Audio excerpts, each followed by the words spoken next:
Shalom, como vai? Espero que esteja bem.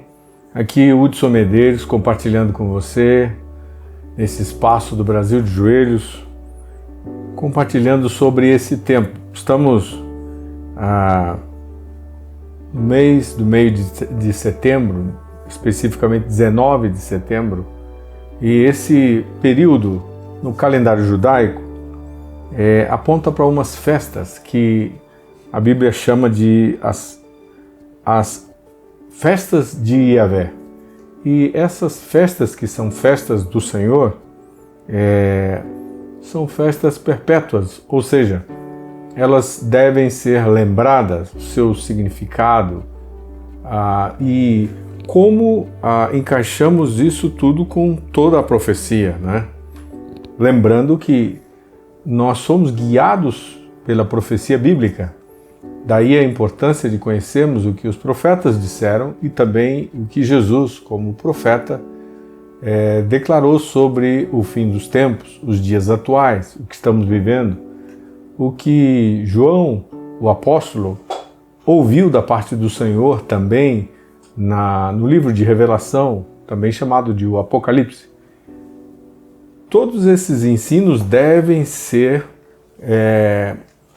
nossa investigação, busca, conhecimento. Nós não podemos ignorar tudo isso, nós precisamos intencionalmente buscar esse conhecimento agora e entender os tempos, entender as estações. E observando esse calendário judaico, eles falam agora de um novo ano.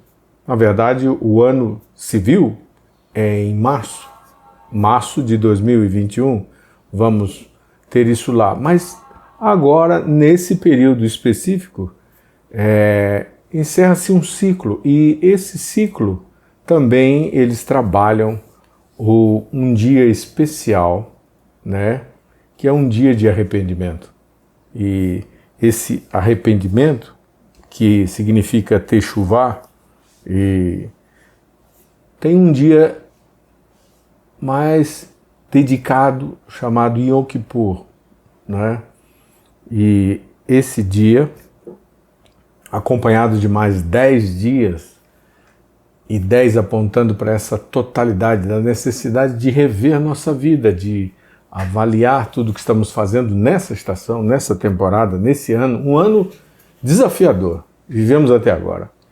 Um ano que fomos levados a mudanças, a experimentar mudanças tão profundas e rever nosso sacerdócio, rever o nosso avanço na restauração de todas as coisas. O povo fiel ao Senhor está olhando para o Senhor, não está olhando para o foco da pandemia. Apesar de ter todo o cuidado, de ter todo o posicionamento, mas nosso foco é o Senhor e o que Ele está fazendo, para que a confiança nele não seja abalada de maneira alguma. Muito bem.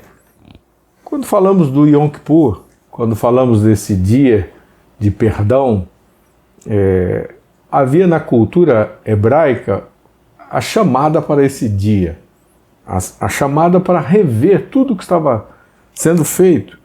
E nos capítulos 57, 58 e 59 de Isaías, você encontra muito a respeito desse momento de final de ciclo para um novo ciclo. E nós encontramos no 57, 17, a Escritura dizendo assim: por causa da indignidade da sua cobiça, eu me indignei e feri o povo. Escondi a face, indignei-me, mas, rebelde, seguiu ele o caminho da sua escolha. Esse texto fala muito fortemente a respeito da dureza do nosso coração, algo que pode acontecer durante um ciclo, durante um período, durante um tempo. Nós podemos nos afastar terrivelmente do Senhor, por isso nós precisamos, de maneira intencional, buscá-lo sempre e não permitir que a incredulidade, por exemplo, e não é nosso afastamento dos princípios morais e principalmente do nosso relacionamento com o Senhor, nos levem para caminhos perversos, caminhos afastados de Deus. E no começo do capítulo 58 de Isaías, o profeta diz: clama a plenos pulmões, não te detenhas, ergue a voz como a trombeta e anuncia ao meu povo a sua transgressão e à casa de Jacó os seus pecados. Mesmo nesse estado, ainda me procuram dia a dia, têm prazer em saber os meus caminhos, como um povo que pratica a justiça e não deixa o direito do seu Deus, perguntam-me pelos direitos da justiça, têm prazer em se chegar a Deus. E aí ele começa a falar que tudo isso também é feito no meio de busca dos seus próprios interesses e jejuando com contendas, com rixas, para ferir o ímpio, e mesmo assim acham que Deus deve ouvi-los, misturando realmente aquilo que é uma orientação do Senhor e aquilo que estão fazendo. A Escritura, então, corrige seriamente. O verso 5 do capítulo 58, muito conhecido de todos nós, diz: seria esse o jejum que escolhi, que o homem um dia aflija, Yom Kippur, aflija a sua alma, incline sua cabeça como junco, e estenda debaixo de si pano de saco e cinza? Chamarias tu a isso jejum e dia aceitável ao Senhor? O profeta está questionando, o Espírito do Senhor está questionando. Porventura, a versículo 6, não é este o jejum que escolhi? Que soltes as ligaduras da impiedade, desfaças as ataduras da servidão, deixes livres os oprimidos e despedaças todo o jugo? Porventura não é também que repartas o teu pão como faminto e recolhas em casa os pobres, desabrigados? Se vires o nu, o cubras e não te escondas do teu semelhante? Verso 8, então, e somente então, romperá a tua luz como a alva, e a tua cura brotará sem detença. A tua justiça irá diante de ti, e a glória do Senhor será a tua retaguarda. Então clamarás, e o Senhor te responderá. Gritarás por socorro, e ele dirá: eis-me aqui. Se tirares do meio de ti o jugo, o dedo que ameaça, o falar injurioso. Se abrires a tua alma ao faminto e fartares a alma aflita, então a tua luz nascerá nas trevas, e a tua escuridão será como meio-dia. O Senhor te guiará continuamente, fartará a tua alma até em lugares áridos, e fortificará os teus ossos. Serás como um jardim regado, e como um manancial, cujas águas jamais faltam. Os teus filhos edificarão as antigas ruínas, levantarás os fundamentos de muitas gerações, e serás chamado reparador de brechas e restaurador de veredas, para que o país se torne habitável. O verso 13 diz: se, então aqui tem uma condição muito importante, se desviares o pé de profanar o sábado, de descansar um dia, de se voltar ao Senhor e de cuidar dos teus próprios interesses no meu santo dia, se chamares ao sábado deleitoso, o santo dia do Senhor, digno de honra, e honrares não seguindo os teus caminhos, não pretendendo fazer a tua própria vontade, nem falando palavras vãs, então, e somente então, te deleitarás no Senhor. Eu te farei cavalgar sobre os altos da terra e te sustentarei com a herança de Jacó teu pai, porque a boca do Senhor o disse.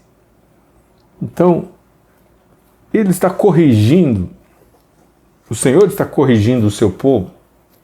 Naquele momento, para Israel, essa palavra, a aplicação inicial que ela tinha, é exatamente de chamar a uma mudança que fosse de dentro para fora. Não simplesmente um ritual, não simplesmente a celebrar uma festa, mas ir fundo no que significava aquilo. Para encerrar um velho ciclo e para alinhar os seus pés na boa justiça do Senhor. Então, ele estava orientando o seu povo a ter um profundo arrependimento. E eu quero compartilhar um pouco com você sobre isso agora, que é algo dessa estação. Então, a trombeta está tocando agora, a festa das trombetas, chamando para uma purificação. Essa é a antiga aliança. Nós sabemos também da vinda do noivo. Nós sabemos que a noiva também está sendo chamada para se purificar. Daí, isso significa que ela precisa se limpar das coisas velhas, das coisas antigas. Como é que ela vai pegar a novidade do Senhor? Como é que vamos realmente abraçar o novo do Senhor sem deixar as velhas estruturas? E é uma chamada para se preparar e se tornar noiva. Então, misturados com tantas coisas como estamos agora, no meio da vida da igreja, nós necessitamos parar. Nós precisamos urgentemente parar. Analisar nossos planos, analisar tudo aquilo que estamos fazendo, sabe? Os nossos projetos. Nós necessitamos rever as coisas e reservar um tempo realmente para refletir sobre o que estamos sonhando, os nossos objetivos, as nossas realizações. Tudo isso está passando pelo fogo agora da pandemia. E esse fogo tão profundo, o que vai restar? Depois de todo esse período de vários meses desta forma, o que vai restar? Então, esse é um desafio verdadeiro que nós precisamos ter nós precisamos ser brutalmente honestos conosco mesmo para avaliar muitas coisas. Não simplesmente tocar o barco, empurrar com a barriga, e é preciso saber o que temos que ajustar. Aquilo a nível pessoal, familiar. É preciso ser corajoso o suficiente para fazer isso agora. Essa é uma estação de perdoar, de avaliar, de refletir, né? De ajustar, de ser corajoso o suficiente para fazer tudo isso agora. Observe que para ir para essa nova estação, nós temos que entregar o que conquistamos. Essa foi uma coisa que nosso amado pai na fé, Abraão, experimentou. Ele teve que entregar a sua grande conquista dos últimos 25 anos, que foi ver Isaac, o seu herdeiro, ali, vivendo, tendo sua existência, se preparando para casar e ter então a sua descendência como Deus havia falado que aconteceria. E aí, lá naquele monte, o Senhor pediu de volta. Estava se encerrando um ciclo. Era necessário que Abraão continuasse um adorador do Senhor. Observe isso. As nossas conquistas podem ser os nossos grandes problemas, as nossas últimas conquistas, o que conseguimos vencer nas últimas estações, nos últimos 20 anos, 30 anos, quem sabe, não sei quanto tempo você tem, os últimos 10 anos, mas a sua vida tem sido marcada por algumas dessas conquistas. E aí a gente acaba levantando um lugar especial para essas conquistas, para esses sonhos que se realizaram, e a gente se agarra com eles e nós não queremos soltá-los. E num fim de ciclo, preparando para outro, você só passa sozinho, sem nada, você se entrega totalmente a ele. É como se só coubesse você nessa passagem. Por quê? Porque só o Senhor teu Deus adorarás e só a Ele darás culto. Então, nenhuma coisa que Ele te deu pode ter um valor igual a Deus, porque vai se categorizar como um ídolo. E tudo pode ser deixado. Que coisa profunda que Deus está nos chamando, né? Tudo deve ser entregue para Ele. Assim como Abraão entregou Isaac, precisamos entregar tudo que para nós é como um paralelo de uma grande conquista, como foi a vida de Isaac, uma promessa antiga. E na verdade dizer, Deus, eu tenho um coração peregrino e eu só tenho você como herança. Tu és a porção da minha herança. Salmo 16. Foi um hino de Davi. E tu és a porção da minha herança e o meu cálice. Ele estava apontando exatamente isso, que ele tinha o Senhor como o seu tudo. E essa é a prova que passamos o tempo todo de fé, de que só ao Senhor vamos adorar e só a Ele dar culto.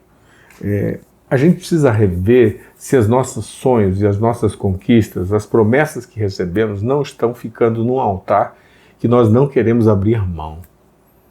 E aí isso se configurar num ídolo que vai nos atrapalhar na nossa relação com Deus. Quando deixamos essa vida, nós não levamos nada, absolutamente nada. Mas esse princípio de não ter nada a não ser o Senhor é algo da sabedoria de Deus que nos é dado. É algo que nós somos chamados para abraçar agora. Então, em cada ciclo, entregar tudo para Ele. Entregar sua família, entregar suas conquistas, entregar seu ministério. Ele decide o que vai acontecer depois. Nós sabemos que no caso de Abraão, o próprio Deus tinha provido para si um cordeiro. E ele disse isso, uma declaração profética, numa declaração de confiança e autoridade. Por isso ele é o nosso Pai na fé. Deus proverá para si o cordeiro. Foi quando o Isaac perguntou: onde está o cordeiro? E ele então respondeu: Deus proverá para si o cordeiro. Há uma necessidade de crermos no invisível, no que está pronto. Mas mesmo arriscando o que temos, não devemos confiar no que temos, mas sacrificar tudo o que temos, e sabendo que vamos para o próximo nível, e nesse próximo nível o que vai acontecer é exatamente isso. Deus vai prover, Ele vai trazer à existência o que será necessário na próxima estação, está tudo nele invisível. Mas a minha declaração, imitando Abraão em sua fé, é essa: Deus proverá para si o cordeiro. Todas as necessidades da próxima etapa estão invisíveis em Deus, mas estão na realidade. São realidade. Porque o reino invisível é a realidade. É a realidade. O que nós vemos passará, mas o reino invisível é a realidade que não vai passar. Essa sabedoria deve nos guardar. Essa sabedoria é para agora. Eu quero convidá-lo a refletir e a pensar e a tomar decisões muito claras a respeito disso agora, nesse momento. Por quê? Porque as coisas eternas e as coisas temporais são bem distintas, e Deus está nos chamando para nos santificar. E quando tomamos as coisas eternas como o fundamento para a nossa existência temporal, nós fazemos uma construção para a eternidade. E é exatamente isso que Ele deseja, que Ele espera que façamos, como peregrinos, um coração peregrino, um coração que não está pegado em nada dessa terra, que está pronto para entregar ao Pai. Vamos pensar, vamos refletir sobre isso. Deus quer o seu lugar de volta no nosso coração. Deus quer o seu lugar de volta, porque a tentação que fica diante de nós, se não confiamos em Deus, nós dizemos assim: bom, se não der certo aqui com o Senhor, eu vou ali atrás do meu primo, quem sabe ele me arruma alguma coisa, ou mesmo atrás do governo, vou lá fazer pressão, eles têm que me ajudar. Todos podemos ser tentados nessas coisas e a buscar outra divindade e deixar de crer, abraçar a incredulidade. Por isso o dia de arrependimento, por isso a necessidade do arrependimento contínuo, por isso a necessidade de manter o seu coração refletindo, analisando e sendo guiado pela verdade do Senhor. E guardar o coração é um ato de sabedoria muito poderoso. Sobre tudo o que se deve guardar, guarda o coração, porque ali estão as fontes da vida. Então a sabedoria já fala sobre isso. E agora é um tempo de ver o que está no coração, porque a gente fala. A gente confessa com a boca o que está no coração. As circunstâncias vêm e nós acabamos falando o que está no coração. Então vamos lidar com o que está no coração. E vamos realmente deixar diante de Deus aquilo que temos. E Deus é que vai nos sustentar. No total, em todas as estações da nossa vida, Deus vai nos sustentar. Em todas as estações da nossa vida, Deus vai nos sustentar. Que coisa profunda! No final, Ele vai nos receber para uma festa de casamento, porque Ele quer que sejamos sua noiva e Ele quer que governemos com Ele eternamente. Então, essa é a realidade, esse é o reino invisível, e a realidade das coisas eternas são aquelas que permanecem. Muito do que você está vendo hoje, de palavras de homens, de coisas materiais que você pode se agarrar, tudo isso passa. Mas as palavras do Senhor não passarão. Elas são eternas. Então, nesse tempo de arrependimento, Ele está nos chamando. Ele está nos chamando para tê-lo como aquele que nos sustenta. Reafirmar isso e pedir perdão, Senhor. Meus olhos já estavam naquilo que eu posso conquistar, naquilo que eu já conquistei em Ti, naquilo que Tu me destes, nas portas que se abriram, nos homens que disseram que vão me ajudar, no dinheiro que eu ajuntei. Me arrependo disso, me perdoe, me livre. Eu confesso do meu coração, eu estava enganado, deixei a Tua vontade. Então, o profeta Isaías, no capítulo 59, Isaías 59, verso 1, nesse dia de Yom Kippur, ele diz: eis que a mão do Senhor não está encolhida, para que não possa salvar, nem surdo o seu ouvido, para que não possa ouvir. Mas, as vossas iniquidades fazem separação entre vós e o vosso Deus. As vossas iniquidades fazem separação entre vós e o vosso Deus. E os vossos pecados encobrem o seu rosto de vós, para que vos não ouça. Então, há coisas que nós estamos com incredulidade, com medo, desenvolvendo uma dureza de coração, que já fecharam a nossa relação com o Senhor. Ele já não está nos ouvindo, não está ouvindo nossas orações. Como isso é grave! E ele diz no verso 3, porque as vossas mãos estão contaminadas de sangue, os vossos dedos de iniquidade, e os vossos lábios falam mentira, e a vossa língua profere maldade. O que nós estamos errando está tudo diante do Senhor. Ele vê tudo. Ele está vendo tudo. Nós é que não vemos nosso próprio pecado. Nós é que não enxergamos nosso próprio pecado. E então, quando chegamos num tempo como esse, numa estação como essa, daquilo que Deus fazia no passado com o seu povo, nós em Cristo hoje podemos tirar lições tão preciosas e observar a sabedoria que tem por trás de parar uma estação e examinar no fim dela o que precisamos corrigir, o que precisamos voltar ao Senhor. A palavra arrependimento no hebraico aponta para retornar ao desenho original, retornar à vontade do Senhor. Então, retornar é parar o carro da sua vida e virar de volta na direção contrária de onde você estava indo. E então, retornar àquilo que é o plano original do Senhor, a vontade do Senhor, o princípio do Senhor, a verdade do Senhor. E todos nós pecamos e precisamos do Senhor, não é? Se não confessarmos, se não nos arrependermos, então confessarmos o pecado, nós estaremos separados dele. Nossas orações não serão ouvidas e nós não estaremos fluindo no caminho da sua vontade. Por isso, nesse tempo, quero desafiá-lo a isso, a refletir e a orar, a examinar seu coração e a olhar seus projetos e a refletir em tudo que está fazendo.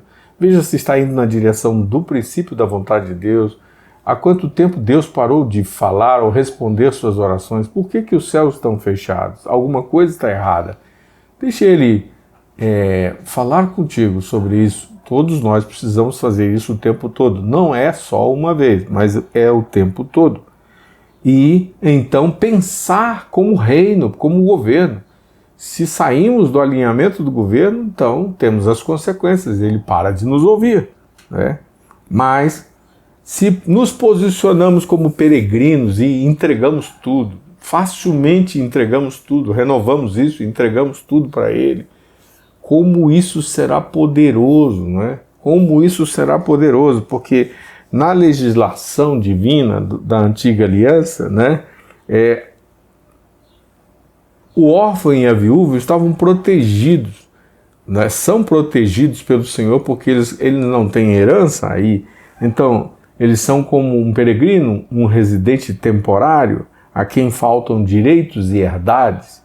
Mas, se nós nos posicionamos como peregrinos, nós entramos nessa legislação específica de sermos considerados como órfãos e viúvas, que a quem faltam direitos e herdades, mas o próprio Deus é quem dá o direito e a herdade deles, e cuida dos peregrinos. Então, o Senhor é que cuida do coração peregrino, aquele que se esvazia, aquele que se quebranta, aquele que não tem nada. Por isso, a primeira lei do reino é essa. Ele diz: bem-aventurados os pobres de espírito, porque deles é o reino. Herdamos tudo se não temos nada, só temos o Senhor. Bem-aventurados os que não têm nada, mas têm o Senhor. Eles herdam todo o reino do Senhor. Então Deus está nos chamando para obedecer a sua lei do reino. Essa é a lei tão importante para nós, tão fundamental para a nossa vida, de sermos peregrinos, ter um coração peregrino que não está agarrado às conquistas, aos sonhos, às promessas, mas vive cada uma delas, mas elas são num nível de lealdade menor. Você é mais leal ao Senhor, você ama mais ao Senhor que todas as coisas. Esse é o coração peregrino. Ele está aqui, mas não está agarrado a nada. Ele está indo para a sua pátria celeste e ele possui o Senhor e então possui o seu reino. Todas as outras coisas vos serão acrescentadas. Ele disse: buscai primeiro o reino e todas as outras coisas vos serão acrescentadas. Ele também diz: amar a Deus sobre todas as coisas e ao próximo como a si mesmo. Esse primeiro mandamento aponta exatamente para essas prioridades do reino. E nós necessitamos refletir nessa estação, nessa virada, nesse fim de ciclo, nesse primeiro ano dessa década, uma década tão desafiadora. Nós precisamos olhar para frente, mas não olhar com medo, não olhar para o tempo que virá cheios de dúvida ou incertezas, mas olhar para o Senhor e saber que se nós o possuímos, podemos perder tudo, mas nunca o perderemos, porque Ele também nos possui. Eu sou grato a Deus por esse tempo, por essa oportunidade de conviver com você por aqui, por esse meio, e abraçar toda essa riqueza da verdade do Senhor. Espero que você viva esses princípios, pratique-os agora, aplique-os agora, porque o que vai acontecer será algo realmente muito, muito glorioso, poderoso. Esse é o desejo do nosso coração. Pai, eu oro que essa verdade que vimos hoje, ou essas realidades eternas que vimos hoje, se derramem no coração peregrino de todos os que estão ouvindo essa palavra. Em qualquer momento que ouvirem essa palavra, retornem a Deus e deem o lugar de Deus nos seus corações, o lugar de Deus nas suas famílias, o lugar de Deus nas suas vidas, no ministério, em tudo. Deem o lugar de Deus de volta e o Senhor seja o centro para a sua glória e para o seu louvor. Em nome de Jesus. Deus o abençoe e a gente se encontra. Até a próxima.